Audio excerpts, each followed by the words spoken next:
Welcome back. We're about to perform some magic.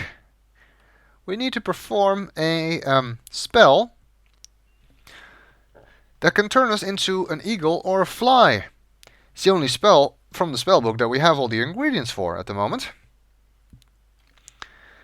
So let's try and do some magic. So the first thing we need to do is turn to page 4, which is the page where this spell is described in the spellbook according to the manual.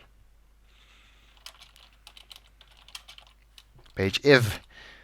With trembling hands, you turn the pages of the Sorcery Evolved and prepare to follow its instructions precisely. And it does mean precisely. Any mistake made here will be fatal. You know you must work with the utmost care. Every step is critical. Each must be done in the proper way, in the proper sequence. You tremble in anticipation.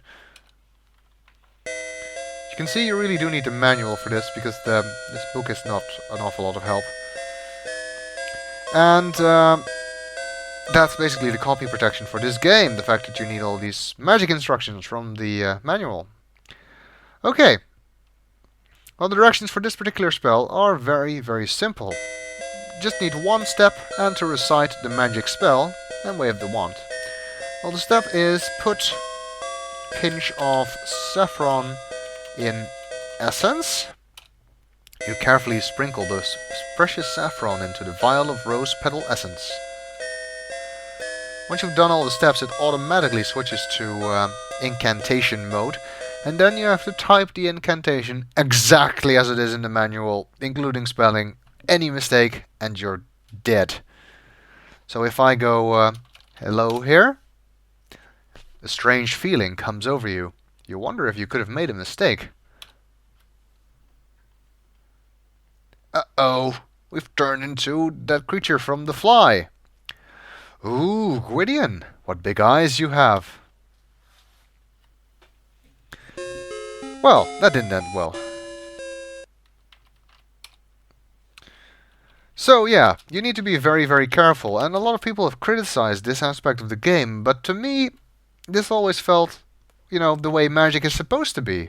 Magic is dangerous and exacting, and you need to do exactly what it says, or things will end badly for you, especially if you're not a trained wizard. So this always sort of made sense to me, even though some people don't like this portion of the game. And for some reason, this was always something I liked doing back in the old days when I first played this game. Okay, let's try and do this correctly this time. Okay, so put a pinch of saffron in essence. Oh.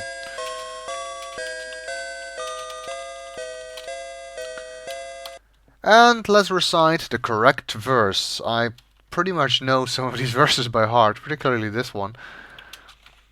I'm still referring to the manual though, just for the proper spelling. Oh, winged spirits set me free. Punctuation doesn't matter though, so you can skip the comma if you want. Of earthly bindings, just like, what the hell am I typing? Just like the... as a kid, I used to think this was tea, because thee is the Dutch word for tea. That's how it's spelled. I didn't realize it was the, that was an actual English word. In this essence, behold the might to grant the precious gift of flight. Wave the magic wand. You wave the magic wand over the vial of rose petal essence. Successfully completing the spell, you again look at the wizard's laboratory. Okay, that's our first spell. The first of 7 that we need to do in this game. And most of them are a lot more complicated than this. Now, you may have noticed we did not actually turn into a fly. That's because the description of the spell actually says the following. You now have a potion which will allow you to cast a transformation spell. To cast a spell any time later, Dip the eagle feather in essence if you want to become an eagle, or dip the fly wings in the essence if you want to become a fly. You will turn into an eagle or a fly. If you do not transform back into yourself, the spell will wear off after some time has passed. You can use this spell until your rose petal saffron potion is gone. To return to your own form before the spell wears off, recite this verse: Eagle be gone, myself return, or Fly be gone, myself return. So, if we dip fly in essence, we turn into a fly.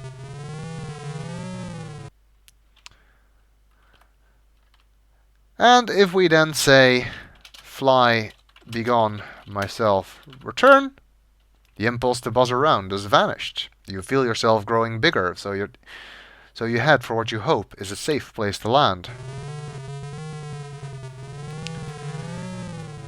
And then we turn back. However, there is a time limit on that, and you can only do it 3 times. Therefore, I'm going to restore.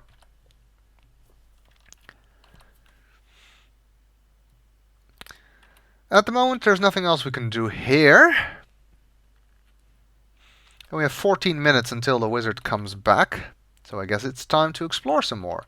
We're going to have to find the remaining ingredients, and the question, of course, is where can we find them? Well, the manual again gives a hint. It would be nice if we could lock the cat down there, but it's not possible. Let's cover up our tracks. The manual actually gives you a hint where to find the rest of the ingredients, because it tells you in the backstory that Manannan knew one of his slaves had gone to Llewdor because he had gotten ingredients that he could only have gotten in Llewdor.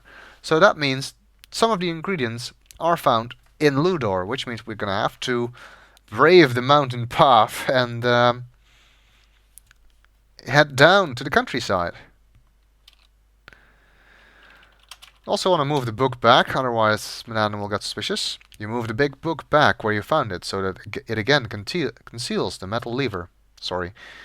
You don't want the old wizards to grow suspicious of your activities. Indeed, we don't.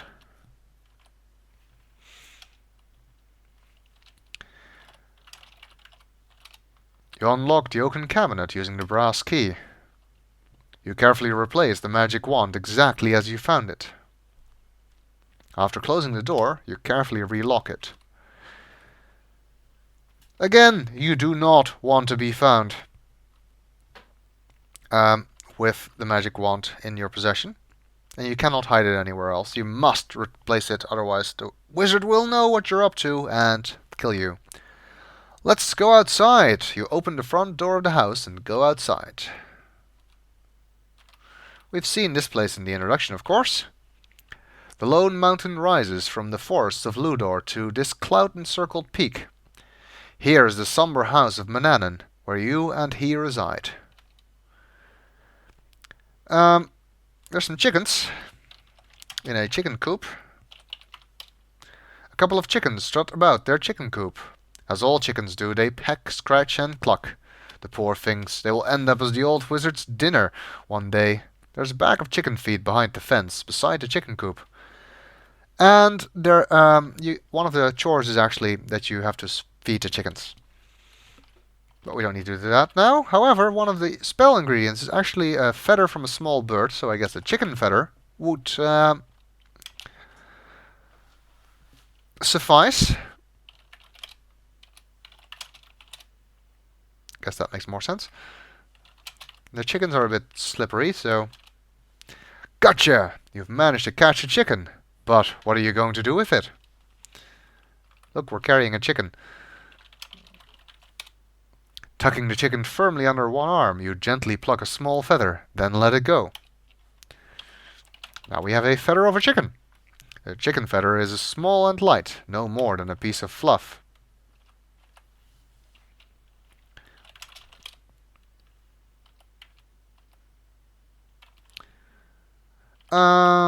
Okay. It's time to head down the mountain, which is very, very dangerous. It's another one of these pixel perfect maneuvering things like the winding stairs or the beanstalk, and probably one of the hardest in all the games. So it's the same procedure as always. Save and save often.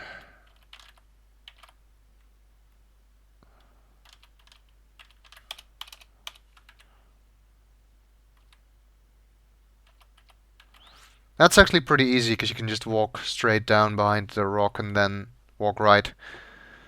So even though you can't really see what you're doing there, that's not hard. Wow, am I actually going to manage this without falling? Should probably not say that too hard. Well, we're going to have to do this a couple of times. So I'll have plenty of opportunity to fall to my death.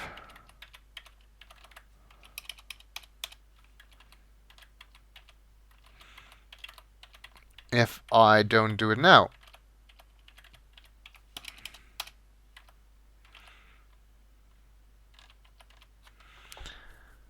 Yay! We've managed to get down.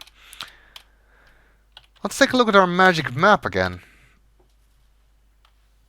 The magic map's faded ink has brightened, but only in those places where you have been.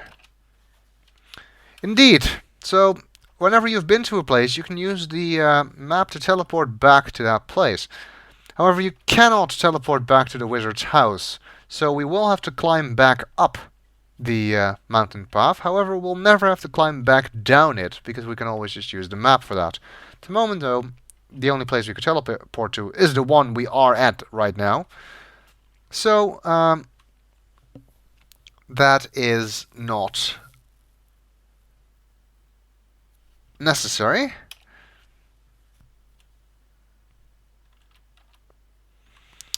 Let's look around. A lone mountain rises sharply from the forest floor, its jagged peak encircled by dark clouds. A treacherous path winds its way up to the steep mountainside. You and the wizard Manannan live at the top of this peak. Yes, I know, I just came from there. Let's explore this land, which is actually the first time I think that the world in King's Quest is not circular. The many beautiful trees bring a sense of peace to this forest. From here on, it's pretty much similar to the previous two games. Find some stuff. The big difference is, of course, we know exactly what we need, rather than having to just take everything with us that we happen to find. Of course, we'll still have to solve some puzzles to get some of the stuff. And because of the inside of the house, the actual land itself is slightly smaller, I think, so... The hell?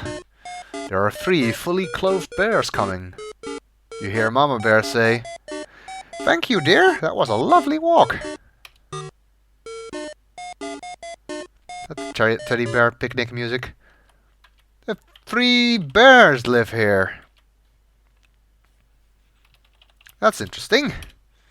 This is the comfortable home of the 3 bears. A well-tended flower garden grows out front. Flowers. You carefully peek into the pretty flowers of the flower garden. Drops of glistening dew have gathered within their soft petals. Oh, dew is another ingredient we need. You must have a thimble in order to get a thimble full of dew. Well, that makes sense. We don't have one. I see. Let's check in on the bear family. Not sure if that's dangerous.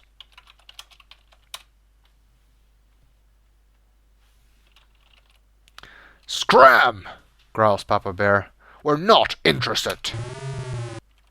Uh-oh. Stamping his feet. "Oh, come on, you could at least have given me the opportunity to get away." Oh well, we'll continue in the next video.